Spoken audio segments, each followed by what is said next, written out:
형제들아, 내가 당한 일이 도리어 복음 전파의 진전이 된 줄을 너희가 알기를 원하노라. 이러므로 나의 매임이 그리스도 안에서 모든 희위대 안과 그 밖의 모든 사람에게 나타났으니 형제 중 다수가 나의 매임으로 말미암아 주 안에서 신뢰함으로 겁없이 하나님의 말씀을 더욱 담대히 전하게 되었느니라. 어떤 이들은 투기와 분쟁으로, 어떤 이들은 착한 뜻으로 그리스도를 전파하나니 이들은 내가 복음을 변증하기 위하여 세우심을 받은 줄 알고 사랑으로 하나 그들은 나의 매임에 괴로움을 더하게 할 줄로 생각하여 순수하지 못하게 다툼으로 그리스도를 전파하느니라. 그러면 무엇이냐? 거칠애로 하나 참으로 하나 무슨 방도로 하든지 전파되는 것은 그리스도니 이로써 나는 기뻐하고 또한 기뻐하리라.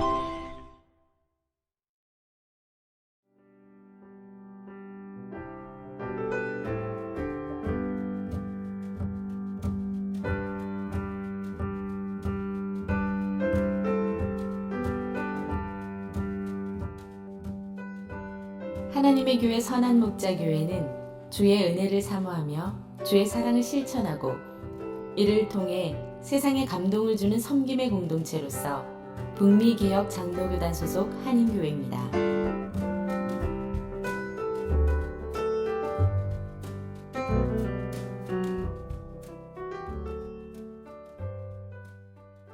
할렐루야, 복된 주일입니다. 하나님께서 오늘도 우리의 예배를 받아주시기를 소원합니다. 다 같이 찬양하시면서 마음과 정성과 뜻을 다해 우리 하나님을 예배하겠습니다.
주께 힘을 얻고 그 마음에 시온에 데려가 있는 자는 복이 있나이다. 그들이 눈물 골짜기로 지날 때에 그곳에 많은 샘이 있을 것이며 이른 비가 복을 채워 주나이다. 주의 궁정에서의 한날이 다른 곳에서의 첫날보다 나은즉 악인의 장막에 사는 것보다 내 하나님의 성전 문지기로 있는 것이 좋사오니 만군의 여호와여 주께 의지하는 자는 복이 있나이다. 아멘. 구원의 반석이요 우리의 인생의 도움이신 하나님, 하나님의 크신 은혜와 사랑에 감사와 영광을 올려드립니다. 우리를 세상에 두시되 그냥 내버려 두지 아니하시고 주의 크신 권능과 보호하심으로 붙들어 주시는 주님을 찬양합니다. 그 하나님께 오늘도 마음과 정성을 다해 예배하며 나아갑니다. 하나님의 영으로 우리를 사로잡아 주셔서 모든 염려를 내려놓고 오직 주님만을 사모하며 나아가기를 원합니다. 이 시간 말씀과 기도와 찬양을 통하여 우리의 영혼이 깨끗게 되고 믿음이 견고해지며 우리의 삶이 지평이 새로워지는 은혜를 허락하여 주시옵소서. 예수님의 이름으로 기도하옵나이다. 아멘. 찬송가 8장 1절과 2절을 찬양드리겠습니다.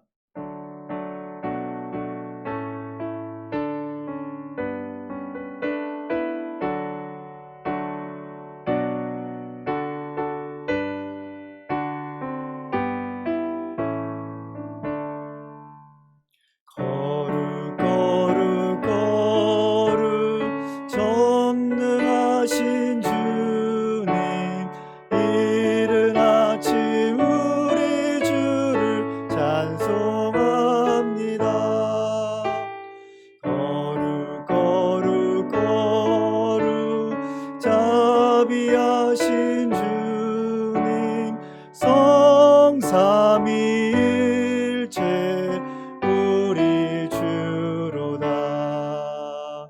거룩 거룩 거룩 주의 보좌 앞에 모든 성도 면류관을 벗어드리네. 천군 천사 모두 주께 굴복하니 영원히 위에 계신 주로다. 아멘.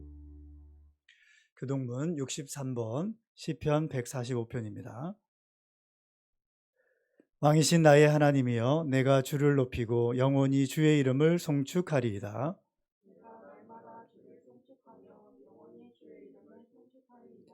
여호와는 위대하시니 크게 찬양할 것이라 그의 위대함을 측량하지 못하리로다.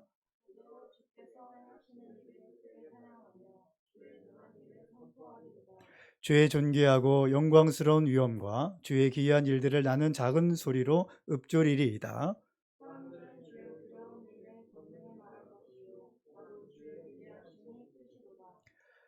그들이 주의 크신 은혜를 기념하며 말하며 주의 의를 노래하리이다.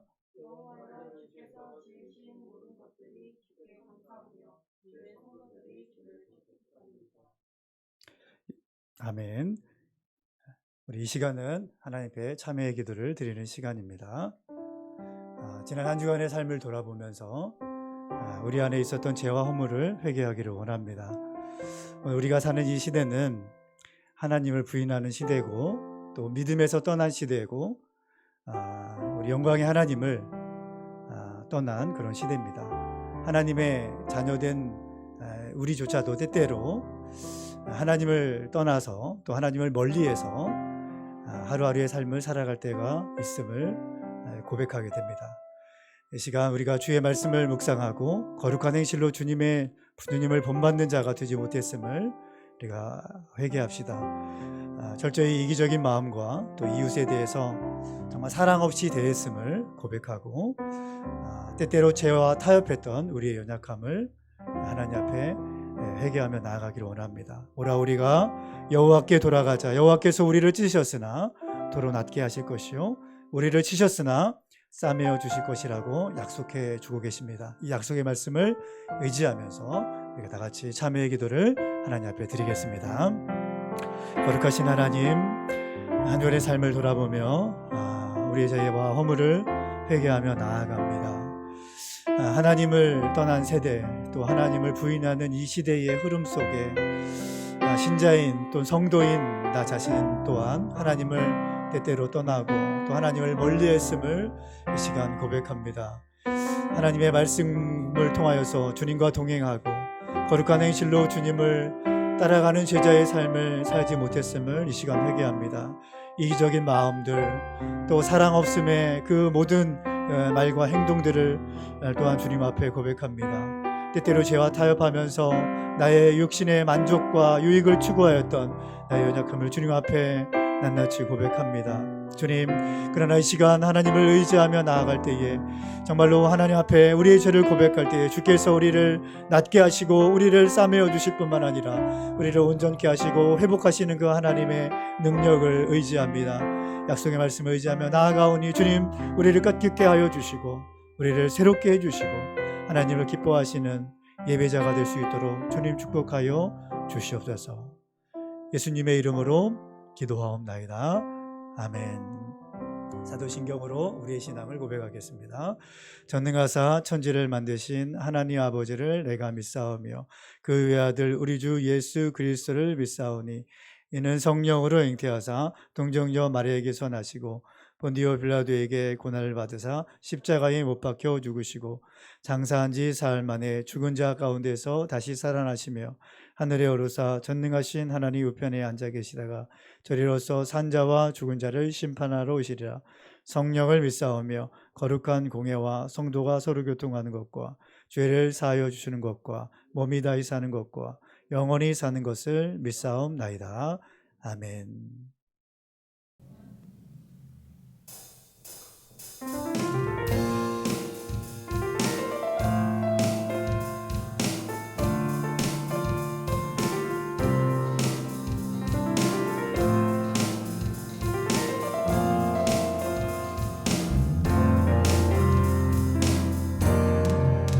슬픈 마음 있는 사람, 슬픈 마음 있는 사람, 예수 이름 믿으며 영원토록 변함없는 기쁜 마음 얻으리. 존귀하신 주의 이름 우리 기쁨 되도다. 주의 품에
말씀 빌립보서 1장 12절에서 18절까지 말씀입니다.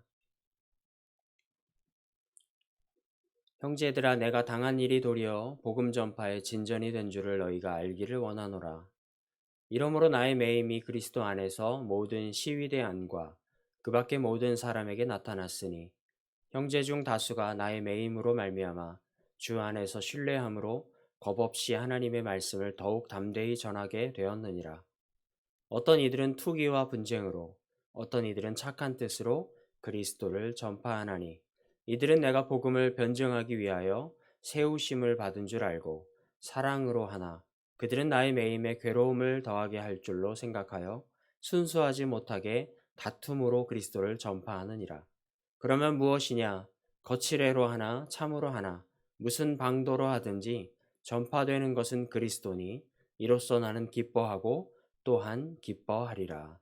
아멘. 할렐루야. 온전히 찬양받으시기에 합당하신 주님께 전심으로 주님의 이름을 높이며 찬양합니다. 오늘 말씀은 매인자의 기쁨이라는 제목으로 하나님의 말씀을 함께 나누어 보도록 하겠습니다.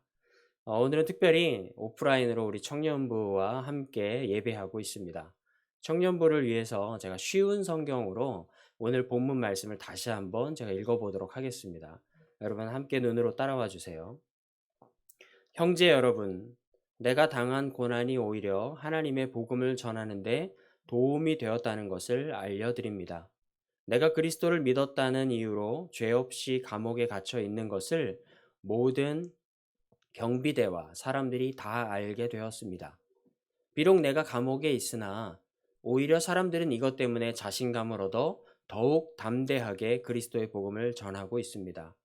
그 중에 어떤 이들은 나를 시기하고 질투하는 마음에서 복음을 전하는 자들도 있습니다.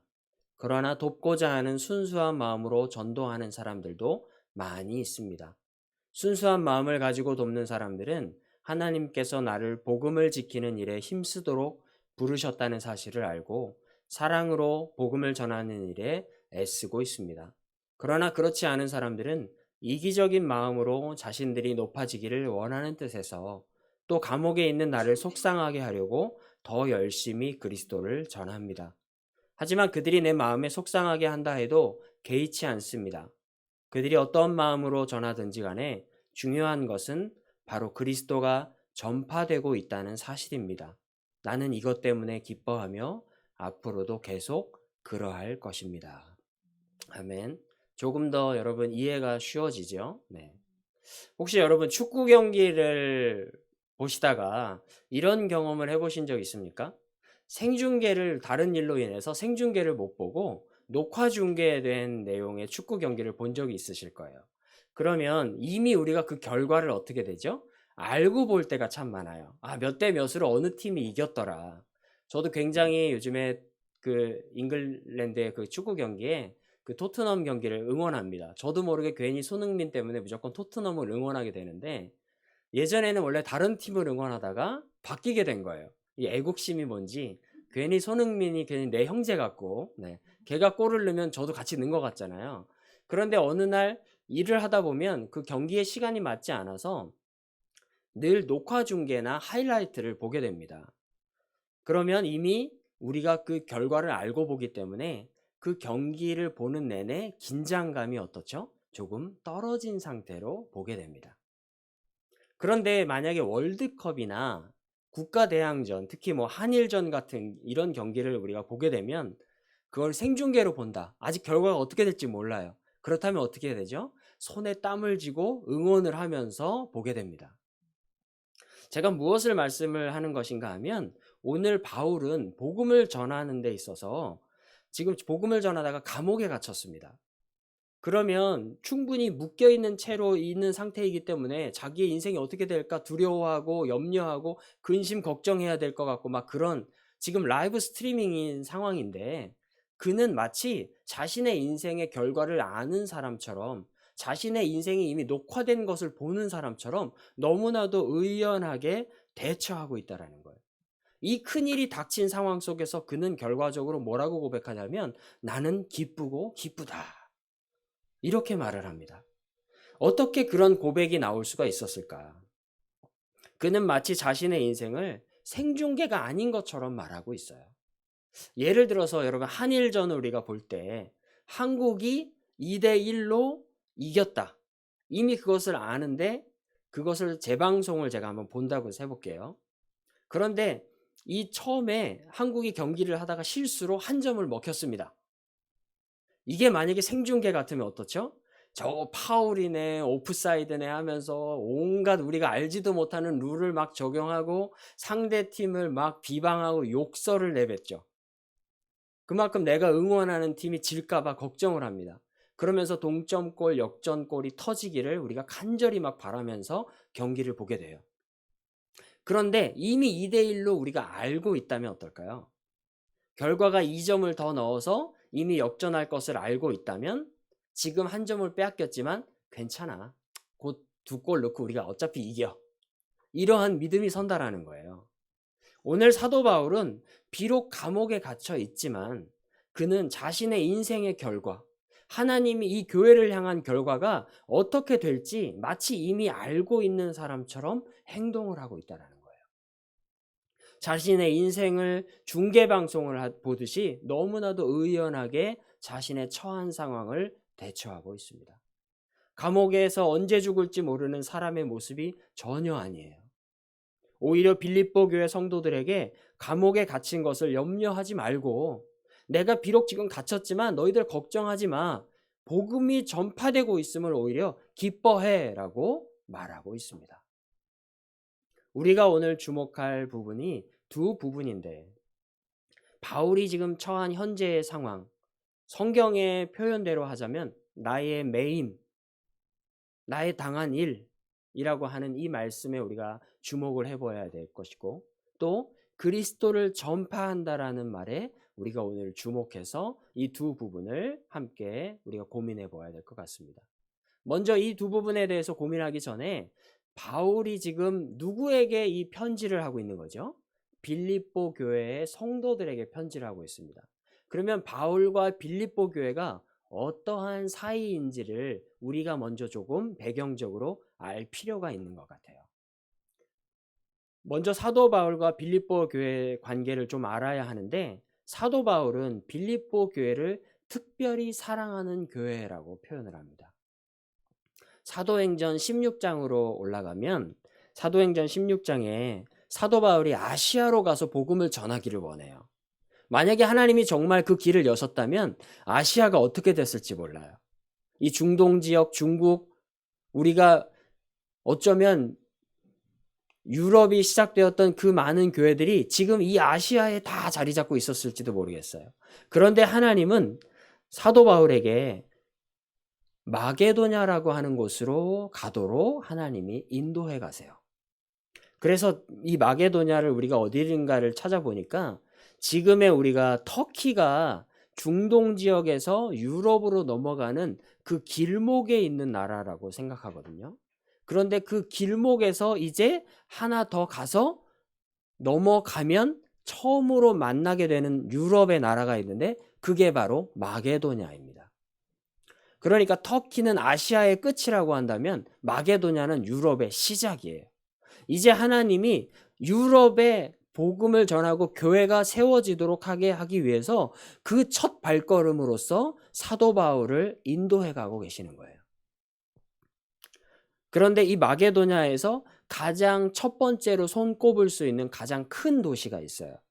우리 여기 BC주에서는 어느 도시가 가장 크죠? 이 밴쿠버가 제일 크죠. 그런 것처럼 바로 이 마게도냐라는 나라의 가장 첫 번째로 손꼽을 수 있는 나라가 바로 이 빌립보라고 하는 지역입니다. 그곳에 가서 교회가 세워지게 된 거예요. 그런데 이곳에 유대교 회당이 없었습니다. 율법에 의하면 유대교인 성인 남자 10명 이상이 모여야지만 이 유대교의 회당이 만들어질 수가 있었다고 해요. 그런데 이곳에는 지금 뭐가 없다는 겁니까? 회당이 없어요. 그렇다면 이 빌립보 지역에는 지금 뭐가 없다는 얘기예요? 유대인 남자 10명 이상이 되지 않는다라는 얘기예요. 그러니까 다시 말하면 무슨 말입니까? 철저하게 이방인들이 거의 살아가는 땅이란 얘기예요. 유대인이 없다는 얘기입니다. 당시 회당은 복음을 전하기에 아주 좋은 장소였습니다. 바울은 어느 도시에 가든 가장 먼저 회당을 찾았어요. 왜 그러냐 하면 그곳은 많은 유대인들과 복음에 대해서 대화를 할 수 있는 기회가 주어져 있기 때문에 그래요. 왜냐하면 그곳에 유대인들이 모여서 하나님의 율법을 배우려고 하기 때문에 그렇죠. 그 유대인의 어떤 그 회당의 회당장이 아침에 자, 오늘 누가 율법에 대해서 강론을 할 것이고 깨달은 바를 말하겠습니까? 라고 질문을 던진다고 합니다. 그러면 어떤 사람이 자신의 연구한 것들을 가지고 그렇게 설파하고 설교하에 나아가는 곳이 회당이라고 하는 곳이에요. 그런데 이 회당장이 자, 오늘 누가 율법에 대해서 말하겠습니까? 하면 바울이 누구보다도 먼저 손을 먼저 드는 거예요. 그는 율법에 있어서 철저히 교육을 받은 자입니다. 그래서 율법에 대해서 자신이 설파하는 거예요. 설교를 합니다. 그런 후에 그것으로 끝나는 것이 아니라 그렇기 때문에 예수 그리스도의 메시아 되심과 그의 오심과 죽음과 부활이 이래서 중요하다라고 그렇게까지 설교해 나아가는 거예요. 그러면 예수님을 잡아 죽이자고 외쳤던 유대인들이 지금 회당장에 와서 예수님이 그래서 율법의 참 완성이시고 주인이야라고 말하면 어떻게 반응을 하겠습니까? 당연히 사도 바울을 잡아 죽이려고 하고 내치려고 하고 쫓아다니는 거예요. 어떻게든 그가 예수를 전하지 못하도록 하려고. 왜냐? 자신들이 그 예수를 죽인 당사자들이기 때문에.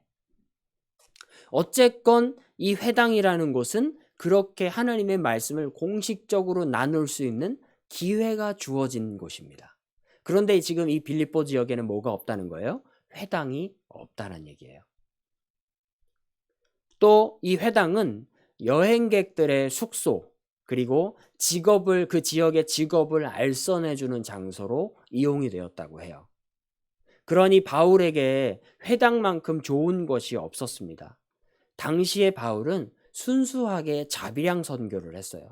누가 어떤 선교비를 보내줘서 그걸 가지고 일을 한 것이 아니라 자기가 어느 지역에 가면 어떤 일자리를 잡아서 그 일을 하면서 생계를 유지해 가면서 만나는 사람마다 복음을 전하는 자비량 선교를 했다고 합니다.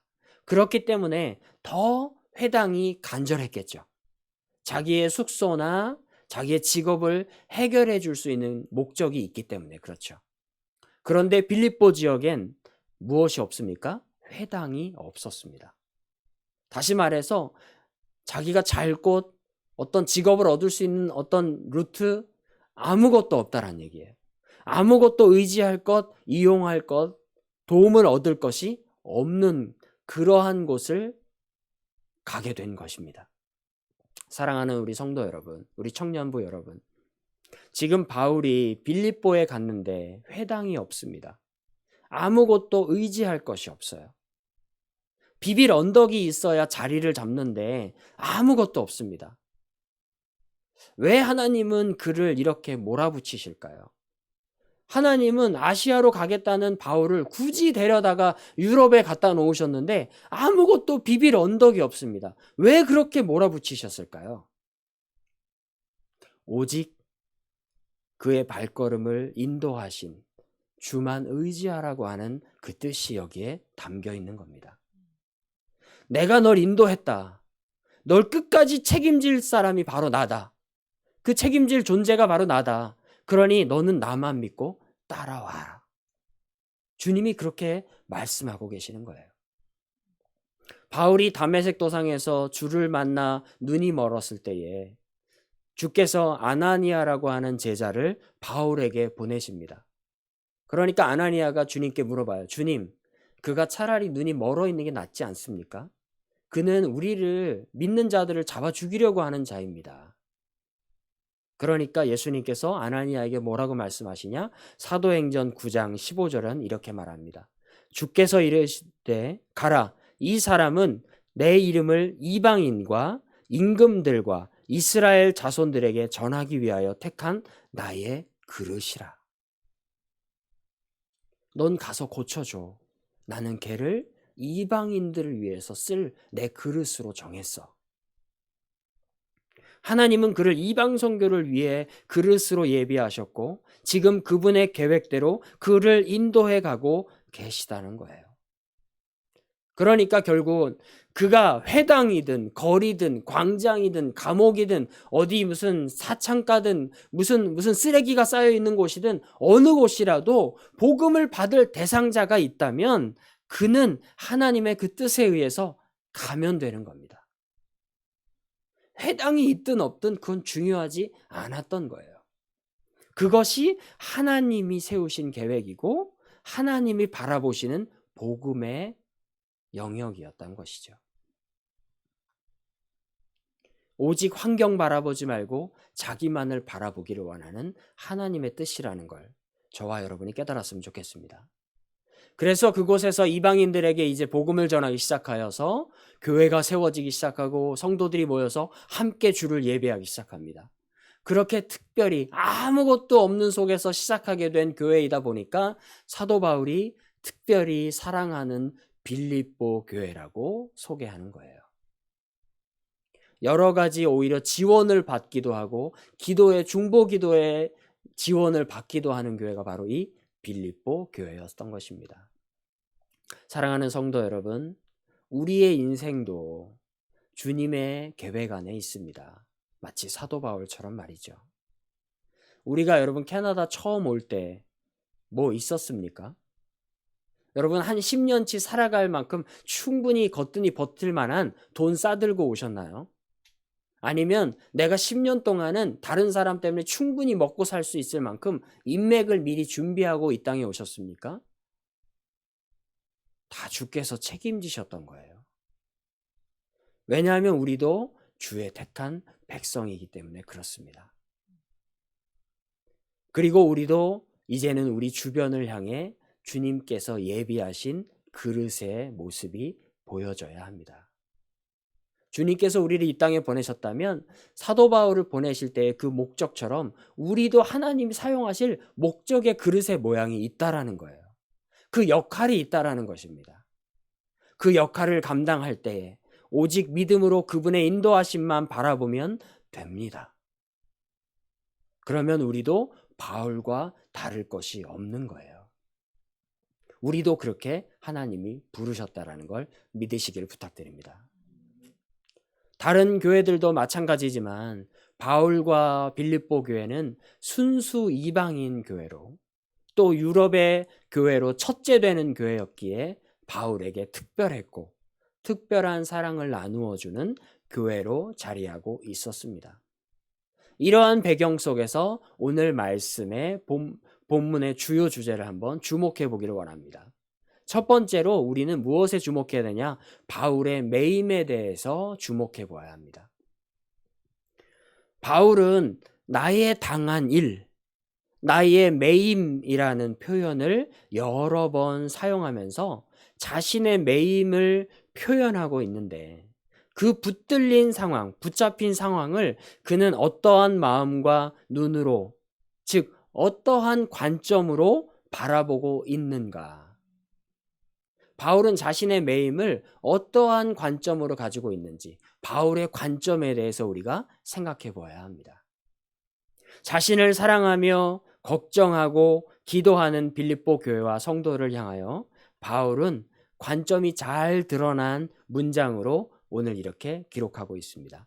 12절 말씀입니다. 우리 같이 한번 읽어볼게요. 형제들아, 내가 당한 일이 도리어 복음 전파의 진전이 된 줄을 너희가 알기를 원하노라. 형제님들, 내가 당한 일, 즉 내가 감옥에 갇혀 있는 일로 염려하지 마세요. 오히려 이 매임으로 인해 복음 전파의 진전이 되고 있습니다. 이렇게 말하고 있는 거예요. 복음 전파의 진전이 되었다. 여러분 이게 무슨 말이죠? 한국말 이럴 때 보면 참 어렵습니다. 이거는 당시에 로마의 그 군대를 우리가 연상해서 생각해 보아야 됩니다. 당시 로마에 있어서 군대에 있어서 그 전투를 하는데 가장 강력한 무기가 뭐였을 것 같습니까? 로마 군인이 가장 강력하게 사용하는 여러 가지 무기가 있는데 그 중에 첫 번째로 꼽자면 바로 전차라고 하는 거예요. 말이 이끄는 전투용 마차입니다. 말이 앞에서 막 달리고 우리가 배너 영화 같은 거 보면 나오죠. 뒤에 전차가 딸려오는데 거기서 두 명이 일개조로 해서 한 명은 말을 몰고 한 명은 방패와 창을 들고 적군에게 던지고 활을 쏩니다. 그러니까 걔네가 속도를 엄청나게 빨리 지나가면서 적군에게 막 창을 던지면 이 전투력을 막아낼 방법이 없는 거예요. 그런데 이 전차가 지나가는데 한 가지 조건이 필요합니다. 잘 달릴 수 있는 넓고 평평한 길이 필요해요. 그래서 로마의 전술 전략 중에 첫 번째로 뭐가 필요하냐면 전차가 달리기 전에 그 길을 만드는 공병대가 필요했답니다. 그래서 이 공병대 역할을 하는 부대가 먼저 앞으로 나아가서 길을 닦아가는 거예요. 평평하고 말들이 잘 달릴 수 있도록. 그래서 전투를 하는 이 전투 마차들이 달리도록 그 길을 먼저 적진 한가운데까지 길을 내는 그 부대가 있었다고 해요. 그러니까 이 길을 낸다라는 건 이미 어떻단 얘기예요? 그 땅이 로마의 땅이 될 가능성이 많다는 얘기예요. 이 전차 부대를 막아낼 힘이 없기 때문에 길이 만들어졌다는 건 그 땅을 내가 점령하겠다는 뜻이라는 것입니다. 그때 그 길을 새롭게 만들어 전진한다라는 의미로 단어를 쓸 때 사용된 단어가 바로 이 진전이라는 단어예요.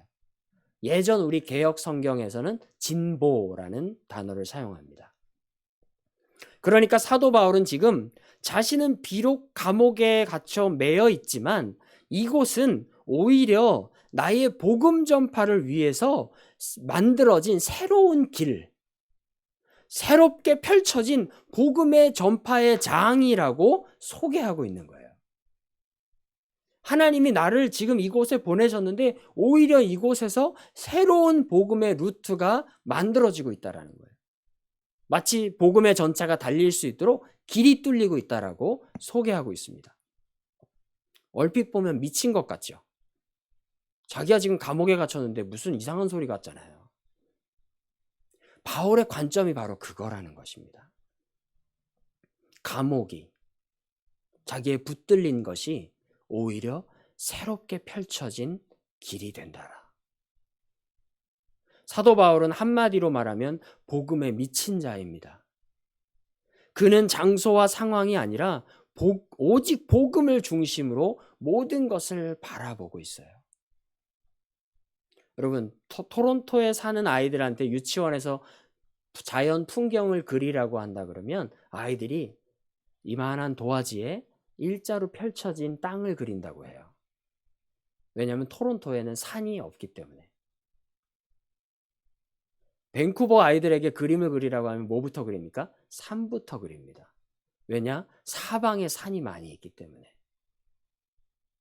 우리가 뭘 보고 뭘 익히느냐에 따라서 그 사람의 관점이 주어지는 겁니다. 지금 사도 바울은 다메섹 도상에서 예수를 만난 이후에 그의 눈에는 오로지 뭐만 보입니까? 복음만 보입니다. 감옥에 있어도 그는 복음만 생각하고 있는 거예요.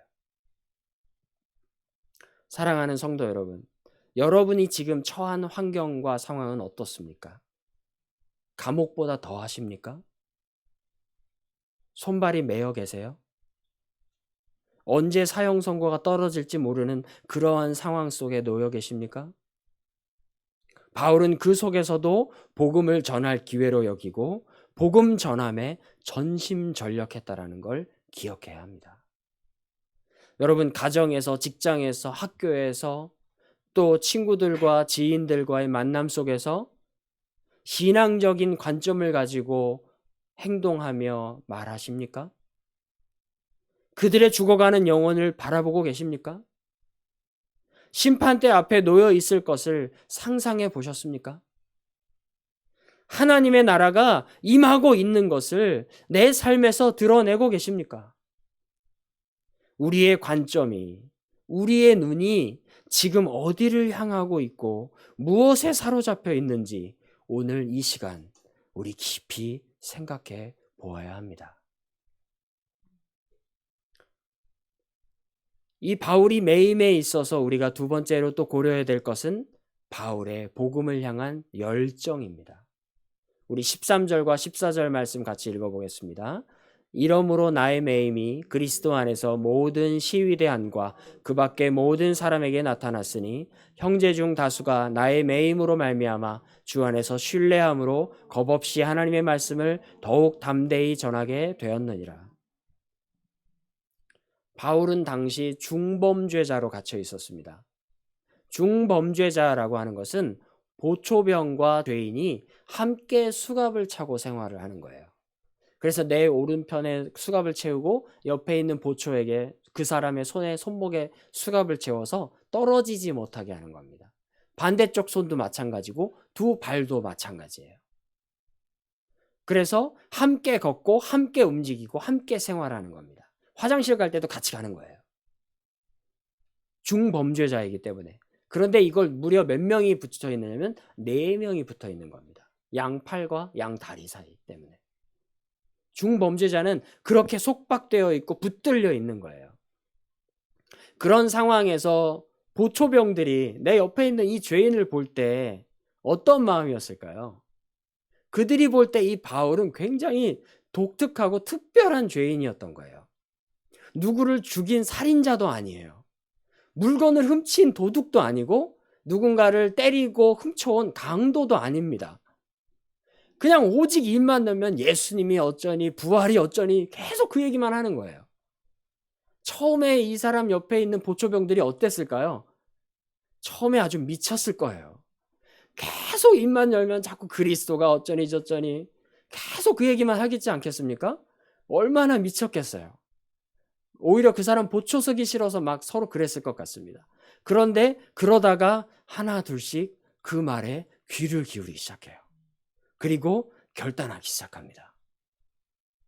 결국 그는 감옥에 있었고 매여 있는 상태였지만, 그래서 가택연금을 당했지만 그를 통해 복음이 전해지기 시작해요. 다수의 형제들이 그리스도를 전하는데 오히려 앞장섰다라고 14절은 기록하고 있습니다. 사랑하는 성도 여러분, 복음의 확신을 가지십시오. 그리고 주님의 말씀을 전하기 위해 애를 쓰십시오. 여러분도 전도할 수 있고 또 전도해야 합니다.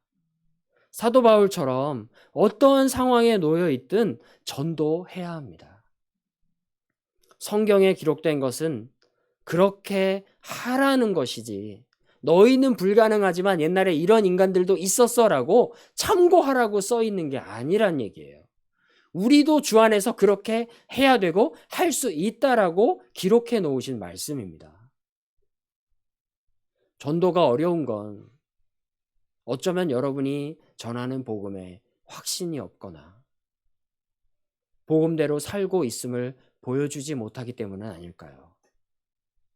그런 의미에서 오늘 바울은 자신을 감시하는 자들이 회심하여 복음 전도자가 되게 만들었다라고 하는 것은 분명 이 시대를 살아가는 우리에게 큰 도전과 열정의 회복이 되는 말씀인 줄 믿습니다. 오늘 말씀 두 번째 포인트는 여기에 있습니다. 사랑으로 하나 다툼으로 하나 나는 괜찮다. 무엇이 전해지기만 하면, 그리스도의 복음이 전해지기만 하면 나는 괜찮아. 15절 말씀 같이 읽겠습니다. 어떤 이들은 투기와 분쟁으로, 어떤 이들은 착한 뜻으로 그리스도를 전파하나니.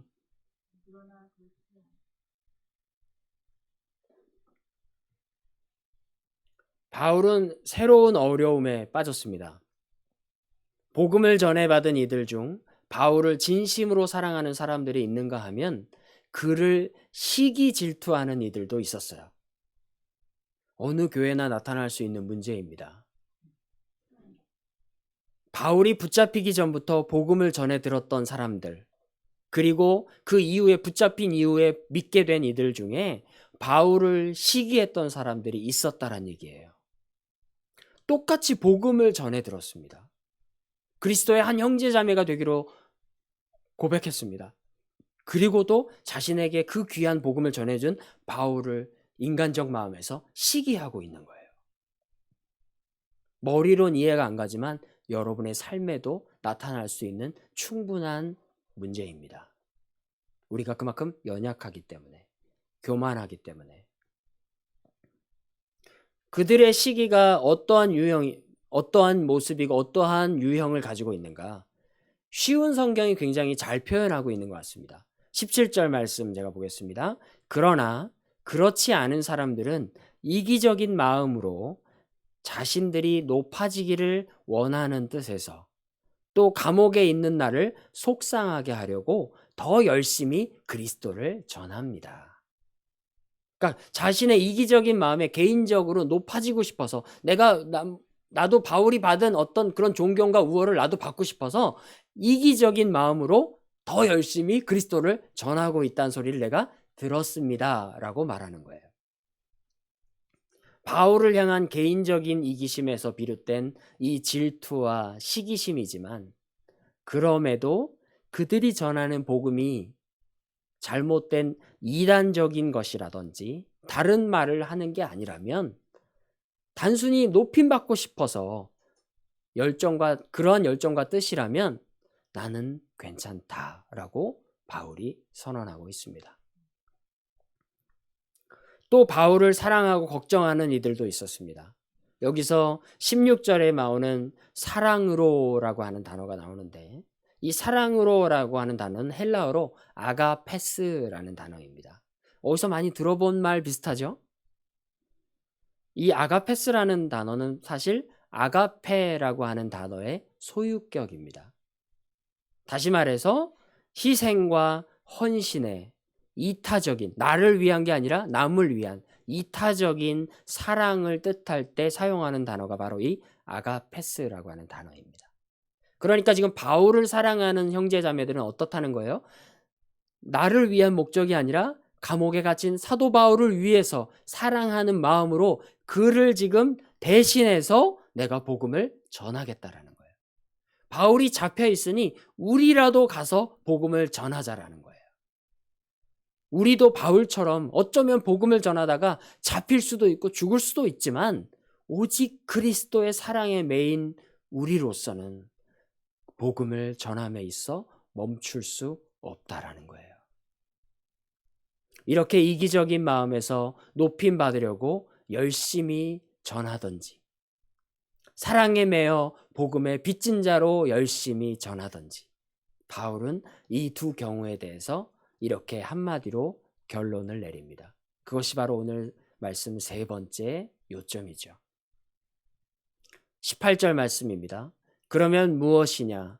거칠애로 하나 참으로 하나 무슨 방도로 하든지 전파되는 것은 그리스도니 이로써 나는 기뻐하고 또한 기뻐하리라. 어떤 의도로 하든지 나는 뭐하다? 기뻐하고 기뻐할 것이다. 바울이 지금 감옥에 갇혀 있는 상황입니다. 그런데 그는 지금 복음이 전해지는 소식을 들을 때마다 너무 기쁘다. 내가 복음을 전하는 것은 제한되어 있습니다. 그 공간을 벗어날 수 없기 때문에. 그래서 나는 제한되어 있지만 오히려 나 대신에 그 복음을 접한 이들이 밖에 나가서 나 대신 전하고 있다는 소식이 난 들리는데 그것으로 나는 너무 기쁨을 이길 수 없다라고 말하고 있어요. 복음의 전파가 왜 그를 기쁘게 할까요? 그것이 생명이고 그것이 우리를 유일하게 살리는 길이고 그것이 예수 그리스도에게 빚진 자의 마음이기 때문에 그렇습니다. 우리가 설교를 마치고 함께 찬양할 곡처럼 오직 주의 사랑에 매여 내 영 기뻐합니다. 바울은 감옥에 있었지만 마음은 이 찬양을 부르고 있는 거예요. 오직 주의 사랑에 매여 날 대신하는 이들이 복음을 전하고 있는 그 소리에 내 영은 기뻐합니다. 말씀을 마치려고 합니다. 바울은 매여 있었지만 그 매임 안에 감추인 새로운 길, 새로운 기회를 보았습니다. 생각해 보십시오, 여러분. 감옥에 갇히지 않고서는 절대로 만날 수 없는 사람들을 만난 거예요. 우리는 감옥에 붙잡혔구나, 들어갔구나, 아유, 어떡하냐 염려하지만 그의 입장에서는 내가 경험할 수 없는 사람들을 이곳에선 만났다라고 기뻐하고 있는 거예요.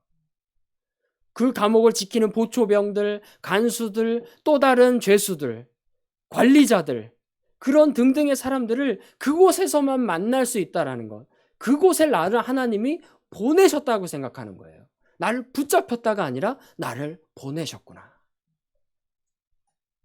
그의 관심은 오로지 복음이기 때문에 그 메이는 괴로움과 고난으로 여기지 않고 최고의 기회로 여기고 있다는 것입니다. 절대로 그 기회를 놓치지 않으려 하고 있어요. 사랑하는 우리 성도 여러분, 여러분의 삶의 환경과 상황은 어떠하십니까? 많이 어렵고 힘드시죠? 하지만 우리가 조금만 눈을 돌리고 우리의 관점을 전환한다면 어떻게 될까요?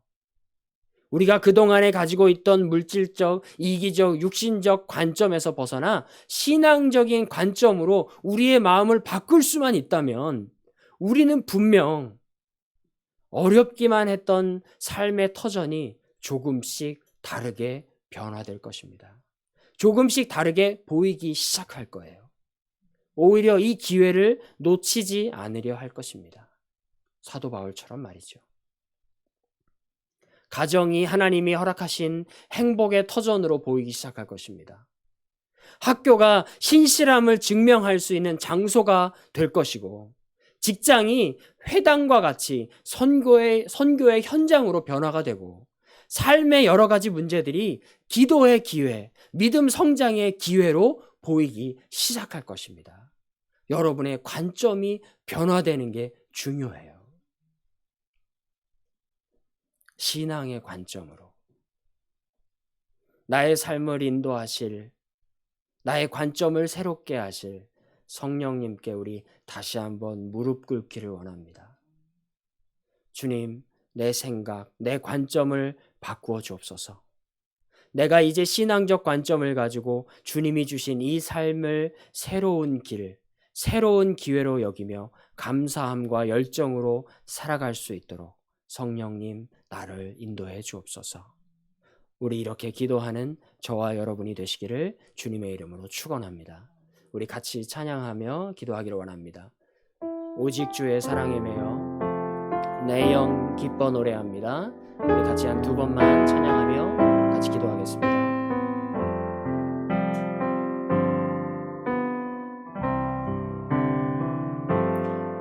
오직 주의 사랑에 매여 내 영 기뻐 노래합니다.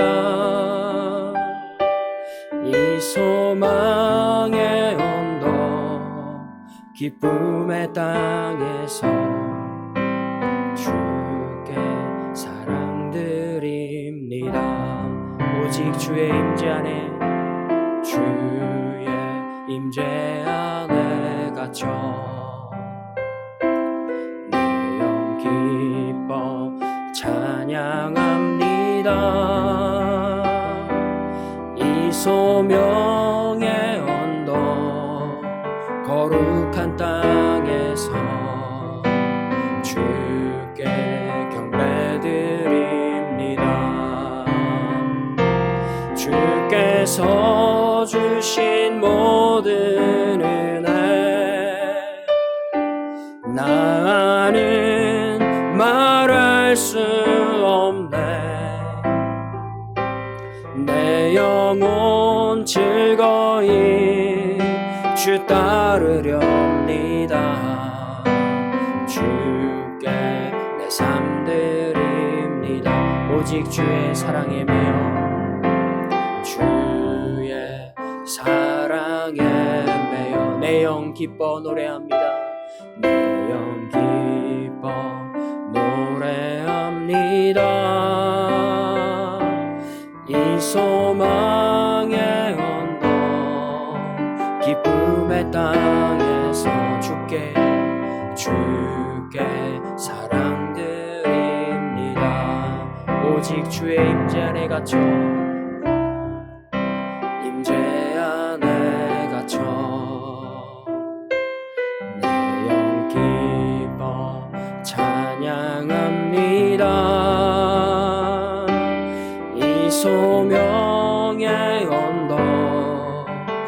거룩한 땅에서 주께 경배드립니다. 주께서 주신 모든 은혜 나는 말할 수 없네. 내 영혼 즐거이 주 따르렵니다. 주께 내 삶 드림. 주께서 주신 모든 은혜, 주께서 주신 모든 은혜 나는 말할 수 없네. 내 영혼 즐거이 주 따르렵니다. 주께 내 삶 드립니다. 우리 시간 다 같이 한번 기도하기를 원합니다. 하나님, 내 삶의 모습이 어떠한 모습을 가지고 있을지라도, 내가 어떠한 상황에 처해 있을지라도 하나님 내 관점을 바꿔주옵소서. 내가 육신적이고 이기적이었고 현실적이었던 내 관점을 이제 신앙적인 관점으로 바꾸셔서 온전히 하나님의 나라를 꿈꾸며 그 복음을 위하여 내 시선을 고정하고 이 땅 가운데 살아가는 복음 전도자의 삶을 살게 하여 주시옵소서. 우리 이런 마음으로 다 같이 한번 기도하기 원합니다. 하나님, 주님 역사하여 주시옵소서. 우리 삶 가운데 주님 역사하시는 주님, 내가 온전히 주님 신앙적인 관점으로 이제 이 땅 가운데 살아가기를 원합니다. 이 상황 속에서 살아가기를 원합니다. 하나님 인도하여 주옵소서.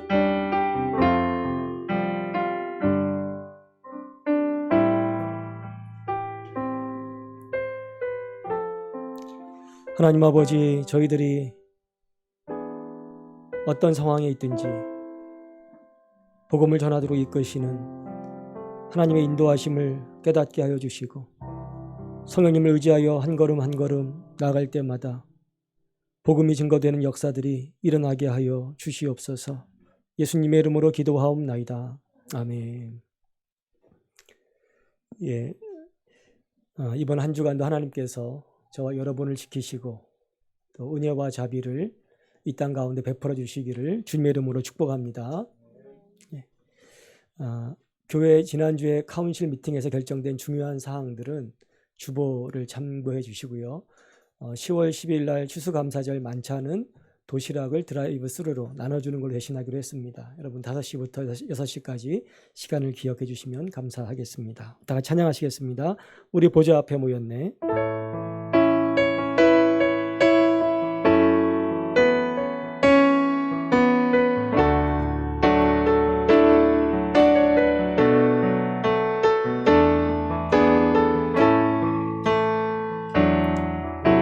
보좌 앞에 모였네.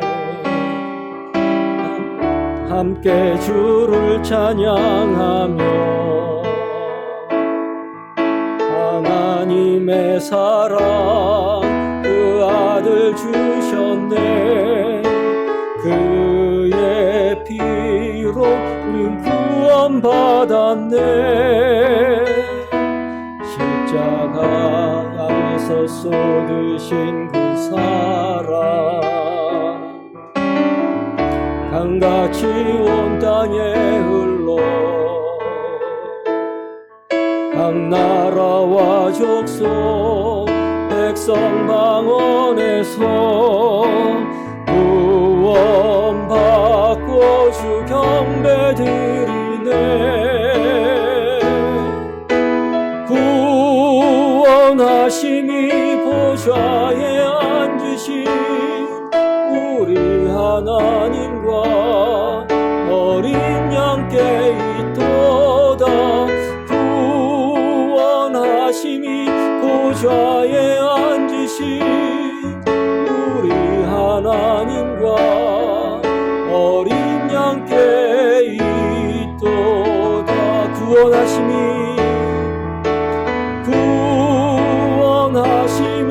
보좌에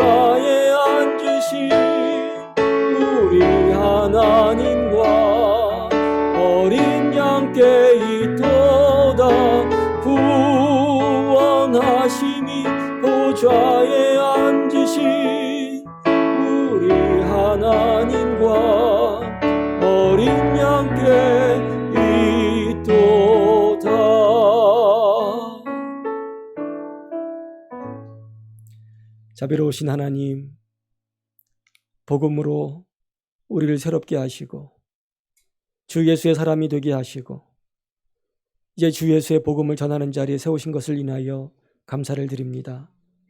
주님의 그 사랑을 깊이 깨달아갈 수 있도록 역사해 주시고 그 사랑에 매일수록 안주나 서나 저희를 통하여 주의 복음이 끊임없이 증거되도록 역사하여 주시옵소서.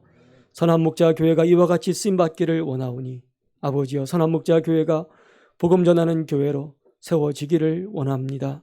하나님 아버지, 특별히 이번 한 주간도 학교에서, 직장에서 또 사회생활하는 가운데 여러 가지 질병에 노출될 위험 가운데 있사오나 주의 지키시는 손길로 함께 하셔서 영육간에 강건하게 하여 주시기를 원합니다. 또 예배를 드릴 때마다 물질을 구별하여 하나님 앞에 드리도록 역사하시니 감사합니다.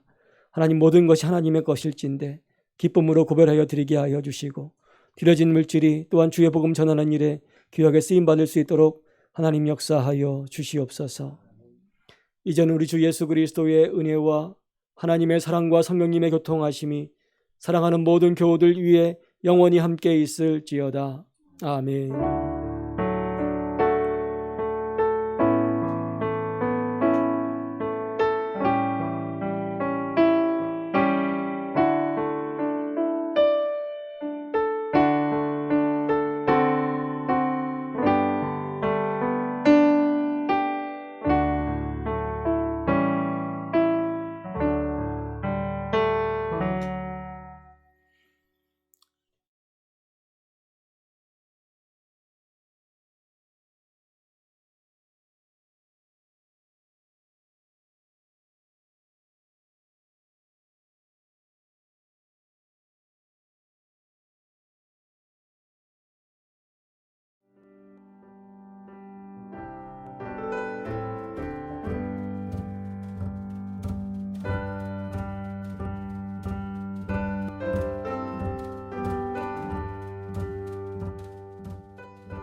하나님의 교회 선한 목자 교회는 주의 은혜를 사모하며 주의 사랑을 실천하고 이를 통해 세상에 감동을 주는 섬김의 공동체로서 북미 개혁 장로교단 소속 한인교회입니다.